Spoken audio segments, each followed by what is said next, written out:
ఎడారిలో సెలయేళ్ళు డిసెంబర్ 12. నేనిప్పుడే పానార్పణముగా పోయబడుచున్నాను. నేను వెడలిపోవు కాలము సమీపమైయున్నది. మంచి పోరాటం పోరాడి తిని, నా పరుగు కడముట్టించి తిని, విశ్వాసము కాపాడుకొంటిని. 2 తిమోతి 4:6-7 వచనాలు.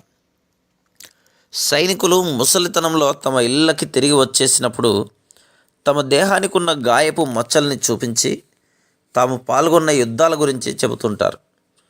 మనం కూడా ఏ నిత్యమైన నివాసానికి చేరుకోవాలని త్వరపడుతున్నామో అక్కడ దేవుని కరుణ గురించి, విశ్వాస్యత గురించి, మనల్ని ఆయన శ్రమల్లో నుంచి నడిపించిన దానిని గురించి చెప్పుకుంటాం. ధవల వస్త్రాలు ధరించిన వారి మధ్య నేను నిలబడి ఉంటే నన్ను చూపించి, ఇతడు తప్ప మిగిలిన వాళ్ళంతా మహాశ్రమల కాలాన్ని అనుభవించి ఇక్కడికి చేరుకున్న వాళ్ళు అని సాక్ష్యం రావడం నాకు సిగ్గుచేటు కదా. నీ సంగతి ఏమిటి?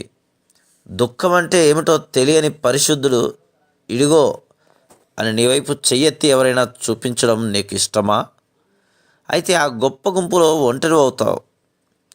పోరాటంలో పాల్గొనాలి, ఎందుకంటే కిరీటం సిద్ధంగా ఉంది. పర్వతం మీద యుద్ధంలో గాయపడిన ఒక సైనికుడిని డాక్టర్ అడిగాడు, నీకు గాయం ఎక్కడైంది? ఆ సైనికుడు జవాబిచ్చాడు, శిఖరం పైన. తన శరీరం పైన ఉన్న గాయం మాటే మర్చిపోయాడు అతను. పోరాటమే గుర్తుంది, తాను కూలిపోయిన చోటే గుర్తుంది, తమ గెలుపే గుర్తుంది. క్రీస్తు కోసం విశ్రాంతి లేకుండా ఉన్నత ఆశయ సాధన కోసం శ్రమిద్దాం. శిఖరం చేరాక మంచి పోరాటం పోరాడాను, నా పరుగు పూర్తి చేశాను, నా విశ్వాసాన్ని కాపాడుకున్నాను అంటూ సింహనాదం చేద్దాం.